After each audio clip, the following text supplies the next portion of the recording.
In this class, we are going to see how to start sketch, how to open the file, how to create it, how to set units. So let's begin with it. After opening the NX, this is our startup menu or startup GUI. So for that we should go over here, create new file, and here in model you have to go. There is no such different or specialized sketch module available. We have to go in model and then go in the sketch. Select the desired unit, mm or inches. After that, give name for it. I will give it as class, and this is the location where the file is going to be saved, and then just click on OK. So now this is our startup window, right? Here only we have, that is datum coordinate system. That is very useful for us. So we will begin with sketch. As you can see, here is a sketch icon available, or you can just click over here, and this is also the same, right? You can do it in both ways. Okay, just go and click it, sketch, right?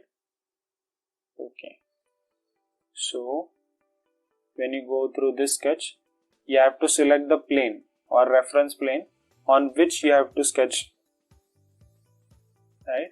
You have to specify the vectors, x direction, right? Okay, right? Now you can see we are over here, right? By default, whenever you enter the sketch environment, the profile tool is on, right? So this is the profile. I will explain you it again.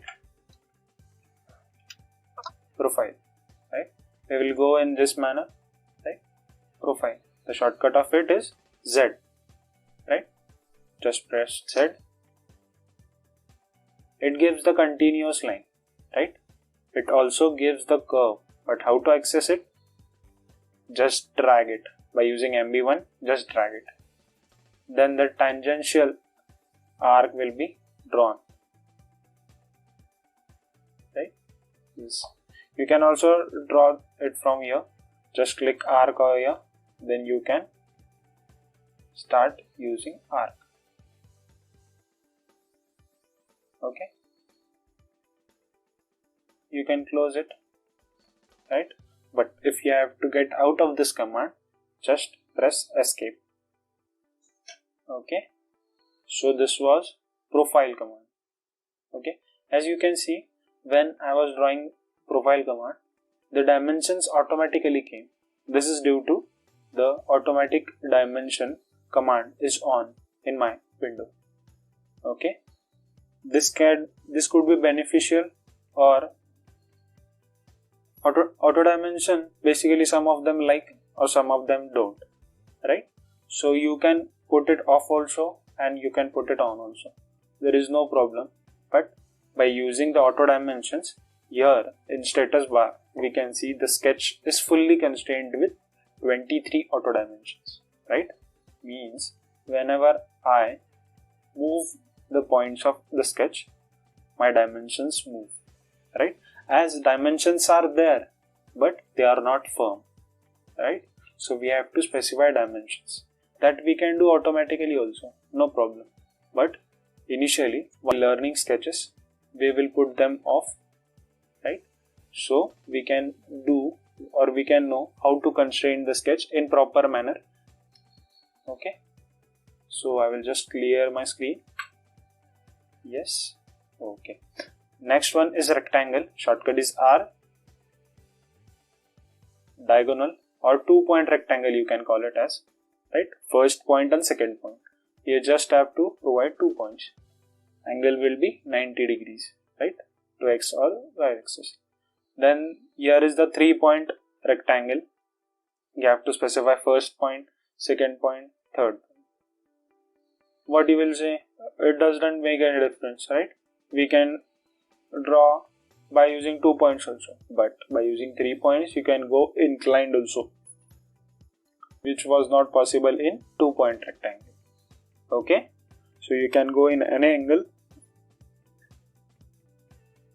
Okay. So you can draw a rectangle in this manner.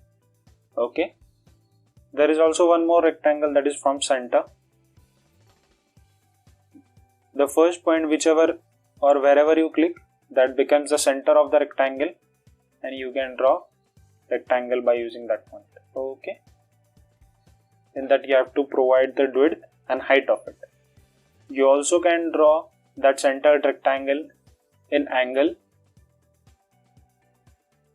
Okay, so this is the rectangle tool, right? This is the input mode which is available in every tool, every draw tool we can say. This is the coordinate and this is the parameter mode, right? Here you can see whenever I am drawing, here some parameters are coming, right? Now it is width. You can enter value over here, for example 300. Press tab to get in next tab, that is height.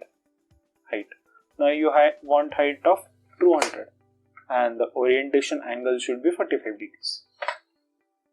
So you can see this part is over here, right? As you can see the dimension color of this part and this part is different, right? It is slightly blue and these are gray dimensions, right? So this is the difference between auto dimension and driving dimensions.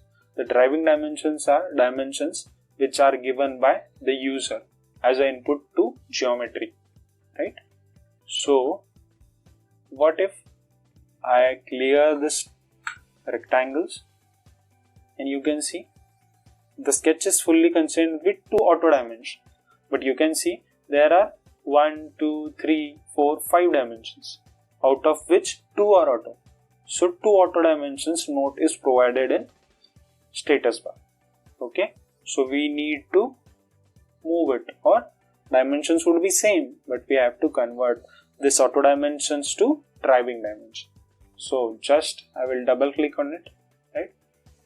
After just double clicking on it, I have put, you can change the value if you require. I have put it as 1350 and this one as 20. So after changing these dimensions, you can see my sketch is now fully constrained, right? What do you mean by fully constrained, right? Now initially when I drawed this rectangle, right? What is the difference between this? This can move, right? As you can see, the dimensions are there but they are not firm, right? The dimension or shape of rectangle can be moved, but in the case of fully constrained rectangle, it is not there. Okay, so whenever you construct any sketch in NX or in any 3D modeling software, it is must be fully constrained, right? Because afterwards, whenever you need to modify your commands, right, then it is very useful for you. Okay, so this was rectangle as well as basics of constraining, which I told you in this. It would be mix-up session for you, but as required tools, I am just explaining you all the steps. Okay, so we will move to the next one, that is circle. Circle. There are 2 types of circle available, that is center and diameter and 3-point circle. Okay, center and diameter, just specify the center point and the diameter of it, and the circle will be constructed. Then by clicking 3 points. Okay, so now what I will do first, that is start point, right? And the second point, you can see second point. I provide a third point, right? By using 3 points, you can specify the circle. Here you don't need to specify the center as well as diameter. By using just 3 points, the circle calculates both of the things for you. Okay, this was the circle.